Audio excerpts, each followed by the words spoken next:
Welcome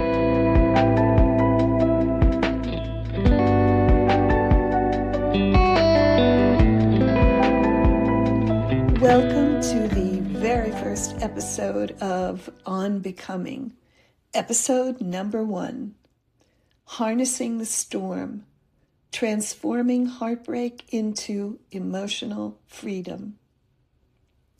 Today's episode is all about what to do with those intense, messy emotions after a breakup.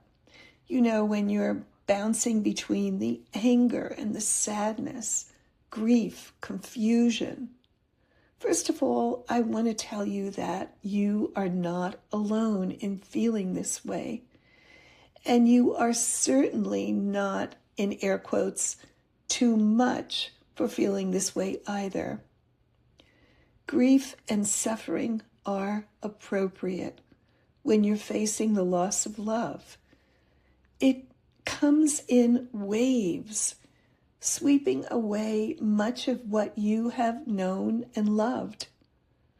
But it can also bring incredible gifts like compassion, self-compassion, kindness, and even courage. Today we're going to talk about letting those feelings flow and also discuss ways to be able to feel these emotions without letting them take over. I know this is tough. If you're here, you're likely dealing with feelings that are overwhelming, to put it mildly. I know firsthand how intense a breakup can feel. Mine was so traumatizing. It made me want to jump into my bed and pull the covers over my head and stay there indefinitely. It's like a storm that comes into your life, shakes you to your core, and changes everything in your world. Kind of makes you begin to even doubt if what you experienced in the relationship itself was actually real. And then there's the future that you thought was yours. Gone. Does this sound familiar?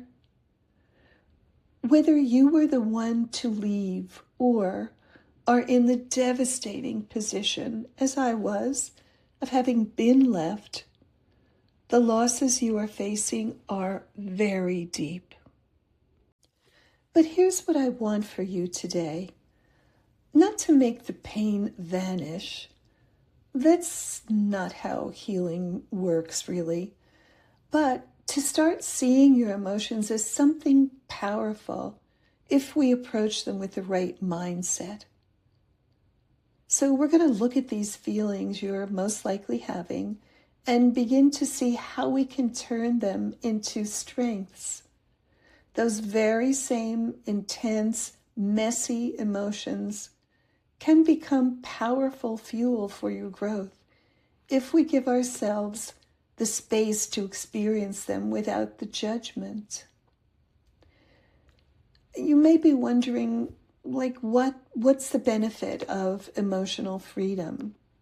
Well, a breakup can trigger us into an emotional frenzy, rewounding us in similar ways that we may have been hurt as children a very long time ago. Identifying what we call the source fracture wound, or the original break in your heart from a long time ago when you were a child, is really the beginning of being able to pull apart and untangle all these messy emotions.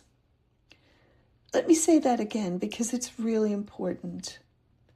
Identifying what we call the source fracture wound is really the beginning of being able to pull apart and untangle all these messy emotions.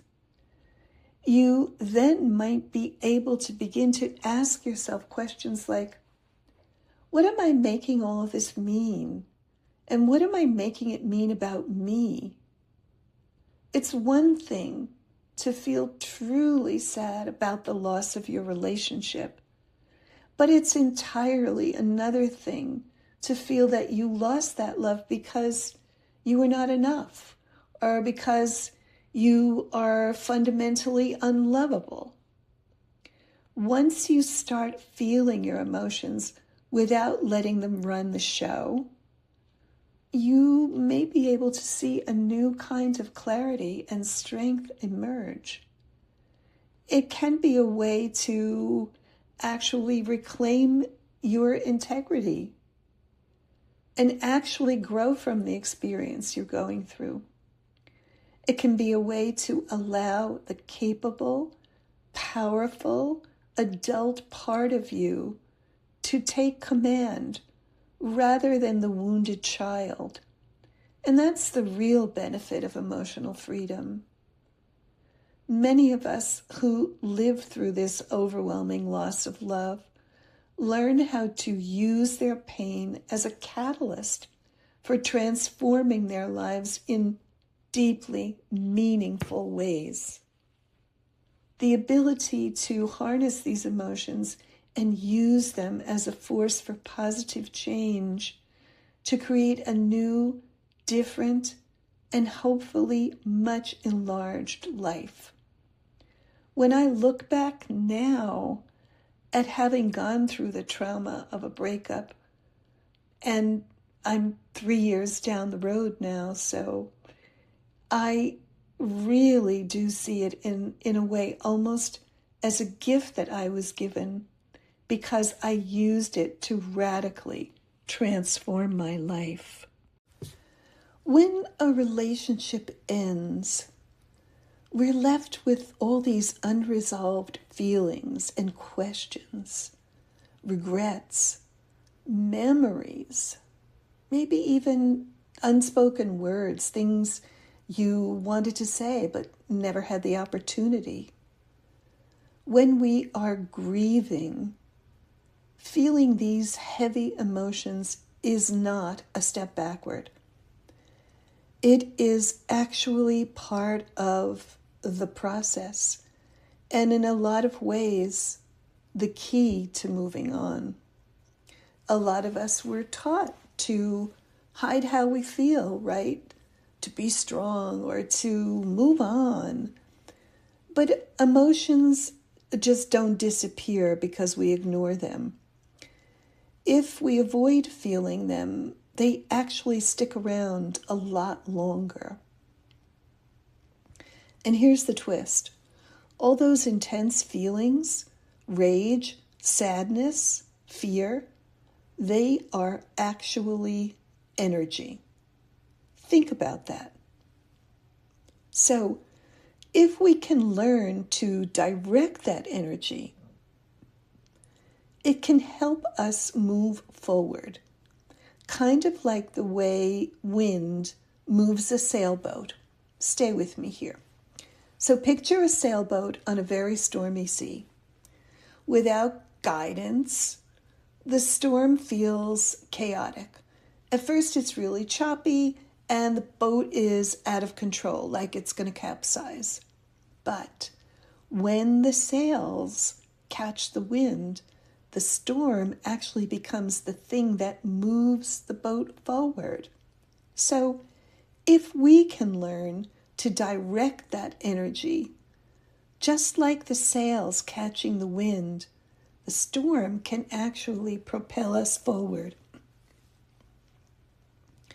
In my practice, I really hone in on these intense emotions and help you to better understand what's happening to you and how you can use this energy to move on to a place that feels safe, a place that is new and liberated from much of the pain of the breakup. And if you would like to explore this a bit further, you can find my contact information in the show notes and reach out to me. I'd love to hear from you and to help you to move on to that safe, liberated place. Let's try a simple exercise together, one that I often use in my practice. It's called emotional mapping, and it's about labeling your feelings and tuning into where these feelings are showing up in your body. Think of it like taking a moment to see where this storm is hitting the hardest. So get comfortable and close your eyes if you're in a safe place to do so. And start with a few really deep breaths.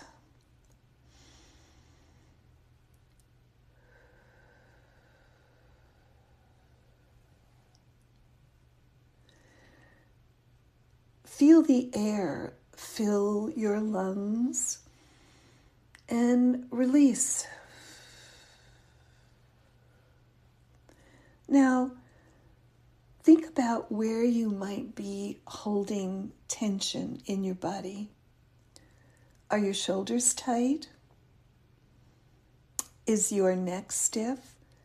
Is there a weight on your chest? Or does your belly feel tense? Just notice it. You're not here to fix anything, just to observe. And as you continue to breathe deeply, try asking yourself this question: what am I actually feeling in this moment? Is it deep sadness? Or maybe frustration? Maybe even anger? Just note what it is that you're feeling. You don't need to fix it or to make it go away. Just let it be there. And breathe into those areas where you might be feeling the tension. Sometimes just bringing awareness to where we hurt helps relieve some of the tension we're holding on to. And when we can acknowledge what we're feeling, even physically, it allows us to process the pain. And believe it or not, this really, really simple exercise is a step toward finding that emotional freedom. Let's talk about another tool that I often use in my practice. It's called reframing. Reframing is a very powerful way to take your emotions and see them kind of as guides, as signals of something within you that's coming to the surface. Most likely, these are emotions that you need to take a closer look at. Much of our pain and suffering is a response to the automatic meaning we make of things when we feel let down or disappointed, making the grief that we're in twice as difficult to deal with. Though you may feel like an abandoned, unloved child, you are actually a smart, capable, resourceful adult. It's this part of you that can make empowered meaning of the mess that you may find yourself in. This powerful part of yourself is deeply intuitive and can see what's happening from a much larger perspective. It's the part of you that knows that when one door closes, another opens. Reframing these overwhelming emotions can help you to find your way home to wholeness. I've seen clients go through this, and I've been through it myself. I remember a time when my own heartbreak felt like it would swallow me.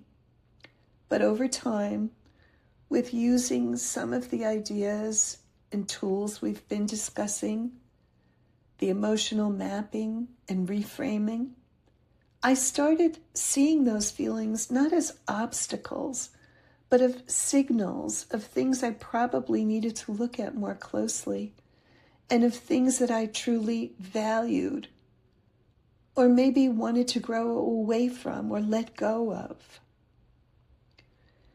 Reframing is like looking at your pain and asking, what are you here to teach me? What could I be learning from all of this? Even if you don't have answers right now, just asking the question is a really, really good start. So let's recap and go over some of the important things that we've been talking about in this episode. We've talked about acknowledging the weight of our emotions, understanding them as powerful energy, and learning to reframe the pain. This process is the beginning of moving through your heartbreak with strength and with self-compassion. Just by listening today, you've already taken a step toward emotional freedom. You don't have to have all the answers yet. You just have to keep going, keep feeling, and keep growing.